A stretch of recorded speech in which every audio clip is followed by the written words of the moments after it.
साधु संतों का आना, स्वागत होना, संगीत की सभा लग जाना, ये कॉमन बातें थी हमारे घर में। ये हमने अपने घर में बचपन से देखा था।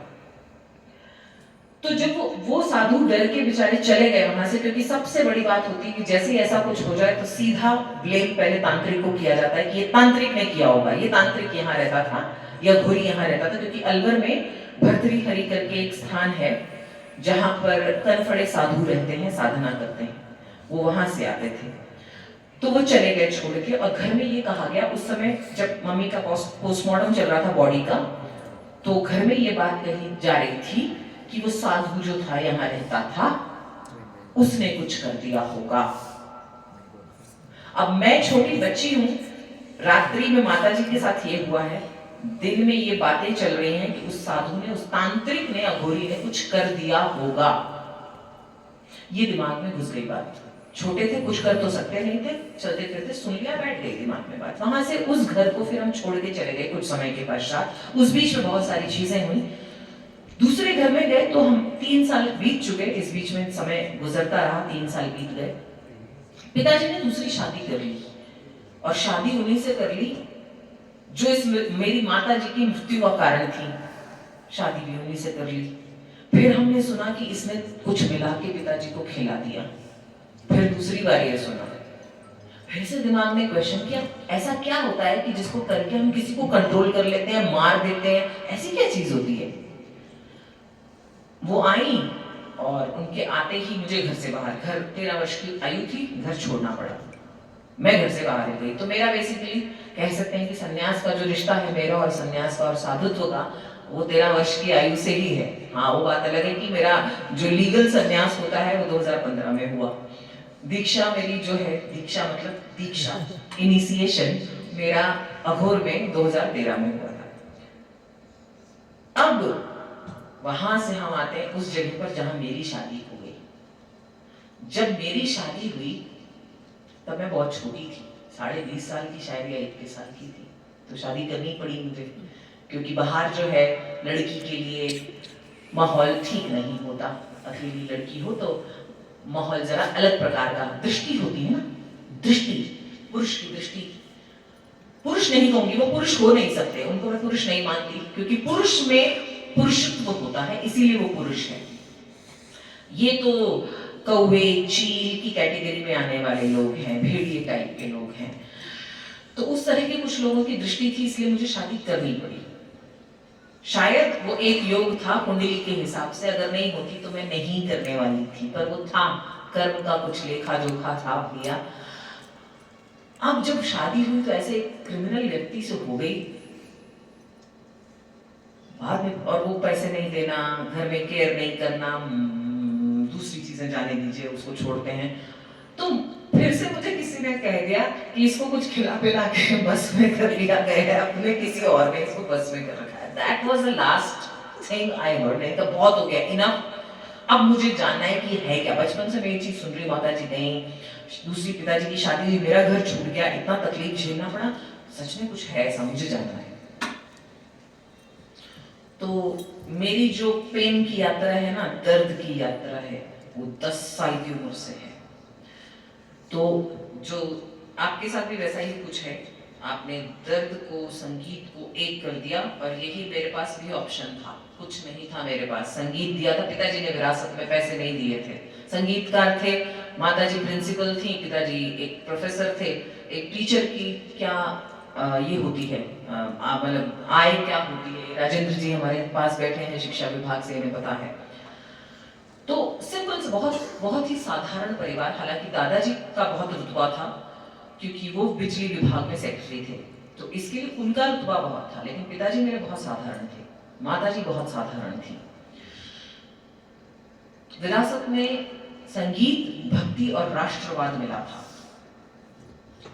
उसको लेकर के चलते रहे। हाँ, समझ नहीं आता था उस समय, लेकिन अगर हमारे देश के लिए तब भी कोई बोलता था तो अच्छा नहीं लगता था। उस समय शायद मैं रिएक्ट नहीं कर पाती थी, छोटी थी, अकेली थी, डरती थी बोलने के लिए कि मैं बोल दूंगी तो पता नहीं, बड़े हैं ये उम्र में, मेरे से कुछ कह देंगे तो डर के मारे नहीं बोलते थे। लेकिन संगीत ने मुझे उस कष्ट से निकाला जो अकेलेपन का कष्ट होता है। तकलीफ अकेलेपन की क्या है इसको मैं बहुत अच्छे से समझती हूँ दीक्षा। आपके पेन को मैं समझ रही हूँ, इसलिए मुझे बीच में बोलना पड़ा भूपी को कि मुझे पहले बोलने दो, क्योंकि जो ये पेन फील कर रही है वो मैं फील कर सकती हूँ। तो जब मुझे ये सुनना पड़ा कि तंत्र से फिर से कुछ किया गया, वहां से मेरी तंत्र को लेकर की यात्रा शुरू हुई, खोज शुरू हुई। खोज तो बचपन से शुरू हो गई थी, बट वो दिमाग में बैठी हुई थी, वो निकल के बाहर आ गई। तो उसमें मैंने बाहर के संसार में खोजना शुरू किया। मुझे पढ़ाई करनी थी, मेरे दिमाग में ये था कि मुझे तंत्र की क्या कहीं पढ़ाई होती है, क्या कोई सिखाता है। जितने मैंने गुरुओं को उस समय ढूंढने की कोशिश की, मोस्टली एक्सप्लॉयटेशन था उस टाइम पर, क्योंकि भगवा पहनकर कुछ वो लोग बैठे थे जो हिंदू नहीं थे। उन्होंने नाम भले ही हिंदू रख रखे थे, पर वो हिंदू नहीं थे। तो एक्सप्लॉयटेशन बहुत था उस टाइम पर। मैंने घर में स्टडी करना प्रेफर किया, बुक्स को पढ़ना शुरू किया। उसमें से फिर मुझे एक दिन किसी बुक में पता चला कि शिव पुराण के अंदर तंत्र के बारे में भगवान शिव ने सती से कहा है। तो मैं उसी दिन शिव पुराण लेकर आई और मैंने पढ़ना शुरू किया। तब मुझे पता चला कि भगवान शिव ने, क्योंकि क्वेश्चन पूछने की आदत मेरी बचपन से रही है, जिज्ञासु मैं बचपन से रही हूँ, जान और केवल अध्यात्म के बारे में जानकारी चाहती हूँ। मुझे सांसारिक जानकारी नहीं समझ में आती और मेरा उसमें इंटरेस्ट भी नहीं है। तो जब उसके अंदर वो चीजें उल्लेख मिले मुझे, तो दिमाग में ये प्रश्न आया कि भगवत गीता को इतना सम्मान मिलता है क्योंकि वो भगवान श्री कृष्ण ने कही है, तो तंत्र को सम्मान क्यों नहीं जो भगवान शिव ने कहा है? ये भेद क्यों? तो फिर उसको भी जब स्टडी किया तो पता चला कुछ लोगों ने इसे खराब कर दिया।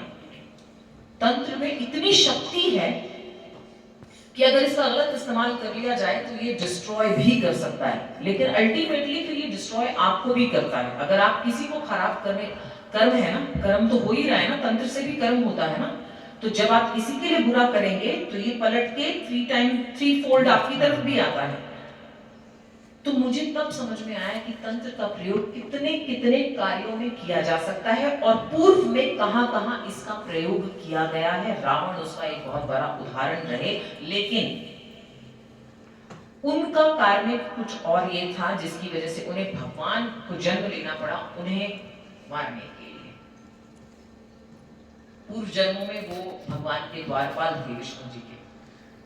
उसमें से फिर उन्होंने उनसे ये कहा था कि हमें जो है आपके हाथों जो है मुक्ति, क्योंकि दुर्वासा ऋषि का श्राप लगा था, तो उस वजह से उन्हें ये जन्म लेना था कि भगवान हम आपके हाथों से मरना चाहते हैं।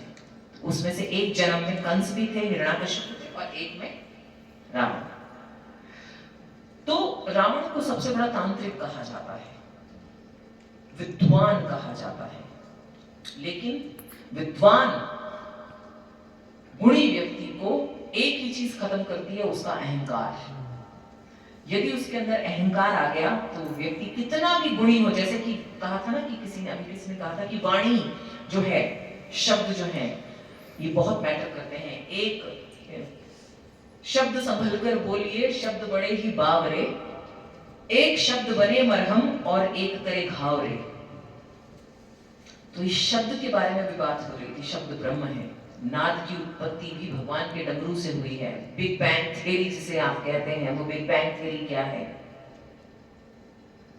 जब बिग बैंग हुआ, जब वो दो विस्फोट हुए आपस में, दो जिन्हें आप अगर बॉडी के अंदर हिसाब से देखें तो सेल्स, जब सिंगुलैरिटी प्लूरैलिटी,